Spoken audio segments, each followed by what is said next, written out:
Hey y'all, dog park time again. Always fun. Okay, so today's topic, understanding coercion through examples and non-examples of cultural responsiveness. I hope that this is very helpful. This particular topic came up when I was recently doing a mentorship with one of my mentees, where they were wanting to know a little bit more about and understand coercion. And so I love these sorts of these concepts, these discussions, because as long as we're approaching them from a context of being understanding and considerate, and making sure that we're being sensitive in how we discuss them, they can create good opportunities for learning. So I'm hoping this is useful for others, and there should be some very understanding and consideration as we move forward with this as well. So the example that when my friend, my mentee, I guess you could say, when he brought up the question of understanding coercion better, I brought up and I asked a question. So this individual, they happen to be from a faith that has food eating restrictions, and so I'm going to give some examples of this and use a couple different examples across a couple different faiths, since I don't want to identify any individuals or feel like anybody's being particularly targeted. So when the question came up of, okay, can you give me an example of coercion? I said, sure, you have a choice.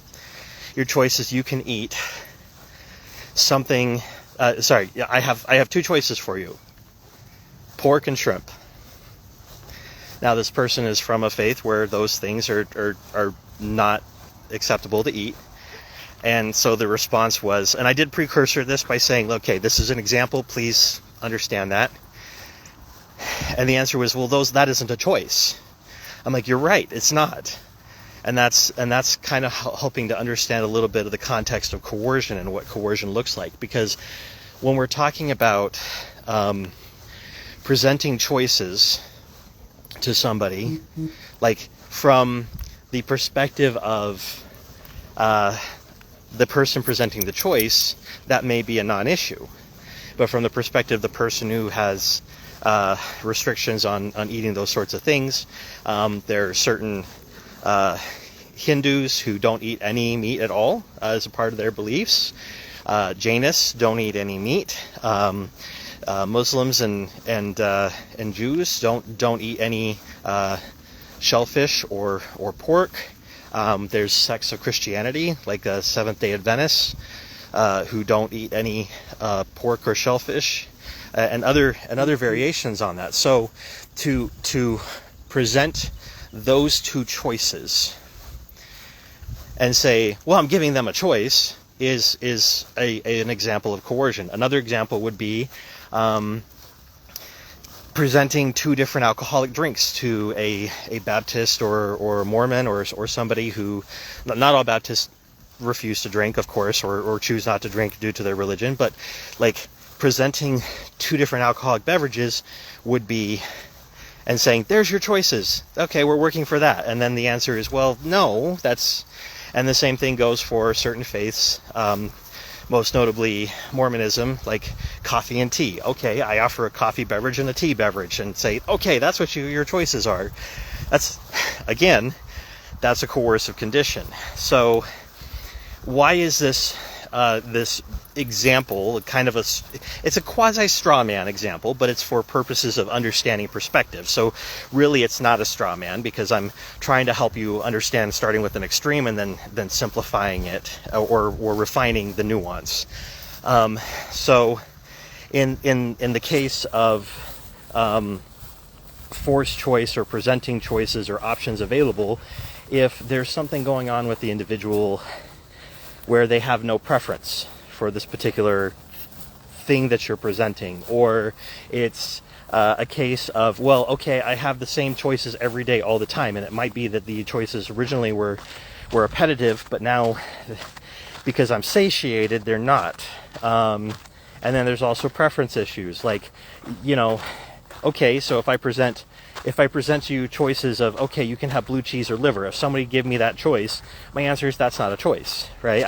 I don't like liver and I don't like blue cheese, period. Like, both of them very much not my favorite. And then likewise, if I were to present to you multiple choices of different types of licorice, like for me, I like licorice. Licorice is great. But for other people, it's punishing, it's noxious, it's non-preferred, it's not something that they would choose. And this actually brings it full circle into the importance of preference assessment and reinforcement assessment. Because when we're engaging in preference assessment and reinforcement assessment, and we're looking at what matters to that person, that's when we start removing coercive conditions. Because we're basing it off that individual and their choices and what they are wanting to do. Because I am not you, you are not me, right? Golden rule is do unto others as they would have done unto you. The platinum rule is do unto others as they would have done unto them. And that's a core component of non-coercion. Now, does that mean that there are sometimes conditions where we have no choice because the environment itself is by its very nature coercive? Yes. If it's a situation where there is no food options and I am at a point where I can't get any of my calories any other place, and I'm presented with liver or blue cheese as an option because those are the only things available, then okay, that's a different story. That's the environment itself and having a limitation of options. But again, it goes back to when we're creating conditions where we're helping with behaviors of concern, and we're not just addressing behaviors of concern, because that's behavior reduction is not our primary objective. It's skills acquisition, right? And helping them to acquire pivotal and cusp behaviors that allow for their options for reinforcement to open up. Then what we're doing is we're creating conditions where people can thrive, where they can make their choices, where they have options. Does that mean that sometimes we're going to be in conditions where we have to be there? Like, you have to be at work because you need to be able to have the funds necessary to do the things that you need to do? Yeah, sometimes that's the case. Sometimes we have other conditions operating on. It's like, for example, children in school, and the legal system that we have is requiring that children be educated, which there's a tragedy of the commons that's being addressed there, because when people are well educated, then everything improves for everyone. So, like, it's not a cut and dry. There's nuance, and this is important. It's not cut and dry. There's nuance, and we can still try to address the coercive conditions and set things up so that there is as much real, authentic, genuine choice as possible. Forced choice, it is coercive. And if we're creating forced choice that is towards things that are repetitive to the individual, then it's a little bit less so. It's still coercive in its conditioning. In its conditions, sorry. Blech, I'm just Freudian slipping all over the place here today, guys. I don't have Freudian slips, I have Freudian slip and slides. Ha ha ha.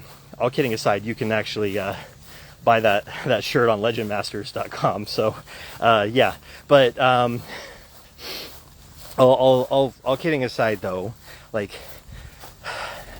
the more that we try to match up to what matters to the learner, and the more we try to create those opportunities for learning, those pivots and cusps that lead to expanding their options, the more we reduce coercion and increase freedom.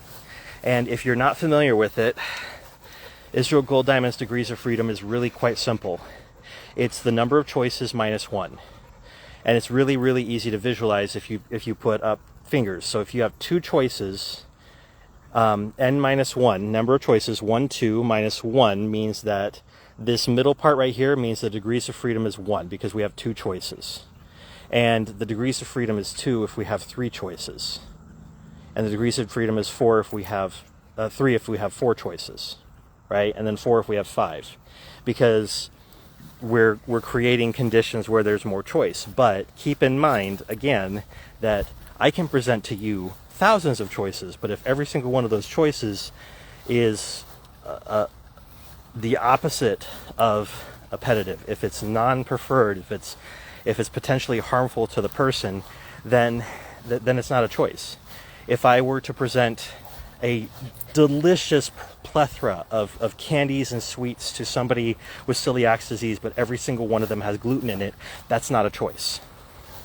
That's a death sentence, right? And so when we take those things into account and we consider the impact of what choices we're presenting and how we structure the environment, and we keep in mind that our technology, our science has the information we need to be able to overcome these struggles when it comes to coercion by looking at preference assessment and reinforcement assessment, then that's the start. Now, again, it's the start. Nothing by default is trauma informed. Nothing by default is neurodiversity aligned. Nothing by default is assent based as a technology. It has to be us making sure that we're prioritizing the rights of the learner and the rights of the people in the environment and holding those in balance and understanding that it's nuanced, it's complex, and there's very few instances where it is 100% coercive. Are there circumstances where we may have to engage in some coercion to protect people? Yeah. If somebody is trying to smash their own head open, or they're trying to run into traffic, or something like that, then yes, we will be using approaches that protect that person. But as soon as I get them to a place where I don't have to put hands on or I don't have to interfere, I'm going to back off. I'm going to make sure that we're presenting options, and one of those options is always going to be, you have the right to say, I don't want to do this right now.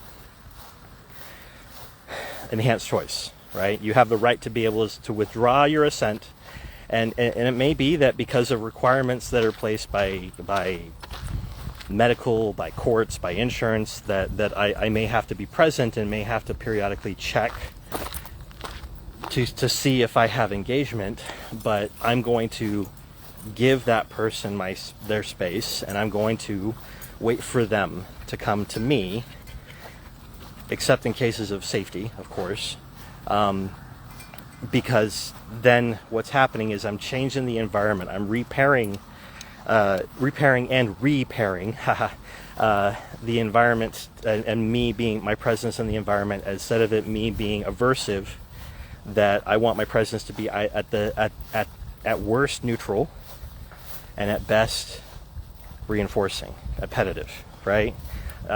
And when we respect other people's autonomy, when we protect them, when we ensure that they know that in my presence you're safe, then that changes everything. And here's the thing. So PFA SBT takes this approach. Again, going back to the technology piece, like just because something is technologically approaches this thing doesn't mean it's naturally going to be like trauma informed, assent based, blah blah blah blah. All that very important, blah blah blah blah. But it's still like, just because those things are prioritized in the technology doesn't mean it's by default going to be those things. It has to be with intent on our part, looking at how the environment is structured. And if we make mistakes in this process, okay, that happens. So we correct and we redirect. It's that simple. We do some restorative justice, we repair, we address those different things. Have there been conditions where I have, due to a variety of environmental factors, engaged in coercive approaches and created coercive conditions without realizing it? Yes. I've also frequently realized it, sometimes post facto, but a lot of times more recently, of course, like me realizing it in the moment and then correcting the moment. And when I was a special ed teacher, and I was a behavior special ed teacher, I worked with some of the hardest of the hard kids in the middle school. And that taught me a lot. Because as soon as the kids knew that Mr. Middleton was here, he was safe, he was going to challenge them, he was going to encourage them to do hard things, he was going to work with them through the hard stuff, then my classroom went from being just a classroom to a safe place. I've had multiple students who are now adults reach out to me and say, Mr. Middleton, you were like my dad at school. And I was like, okay, good. Because they knew that I was safe and that they could come to me when something hard was happening. And that's what we need to do, is we need to make it so that the children understand, the learners, doesn't have to be just children, they understand that we're here with them, that we're going to do everything in our power to protect their rights, that we're going to expect a lot from them, but we're also going to make sure that we protect and prioritize their humanity and their rights. And that's really crucial, because that right there is rapport. It's therapeutic rapport. It's setting it up so that they know that even if we make a mistake, because we're human, we all make mistakes, that we're going to own that, we're going to correct and move forward. So I hope these examples helped for those who are watching live who did not get a chance to watch the whole recording. I'm going to be reposting this recording. Quick side note, this month we have more than a few amazing topics that we're going to be covering. Everything from creating neurodiversity buy-in with Rosie to the Magpies, an introduction to an approach to ACT for children, which is fantastic and superb. Our peer group, which is not recorded, so it's a live event only. Our peer group is going to be about cultural diversity and inclusion and understanding how to approach that, especially with neurodivergent learners. And then, of course, our Through Our Eyes panel, which is going to be this Monday, I believe, is going to be talking about the birds, the bees, and neurodiversity. So we're going to be talking about sexual behavior. And if you want to learn more about that, we highly recommend. We have a guest joining us, Barb Gross, who is the president, or at least at last time I checked, was the president of the Sex and Behavior Analysis Special Interest Group. So highly recommend in joining. We also have a variety of autistic panelists from across human services, so not just behavior analysts, but in other areas of human services as well, who are going to be a part of that panel.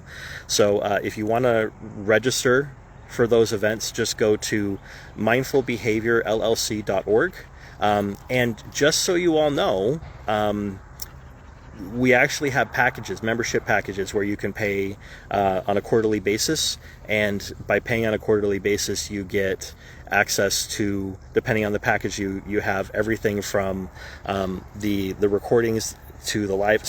One package includes, or some of the packages include live events, and even mentorship.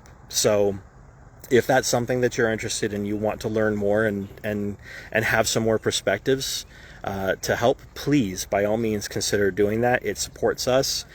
Just so you know, for the Through Your Eyes panel, all proceeds except for the CEU processing fee. So if you don't need a CEU, you can just buy the seat access.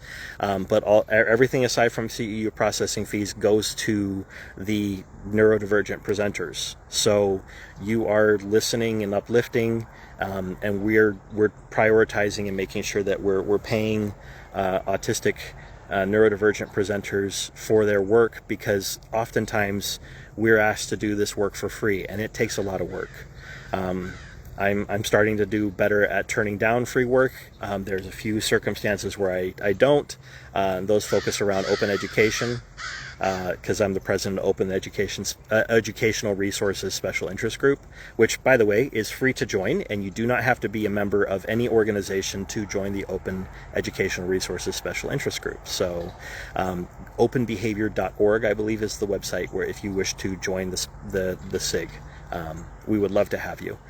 And with that, I'm going to let you all go. I've got some appointments I need to run to, and I hope this conversation is illuminating. Have a great day.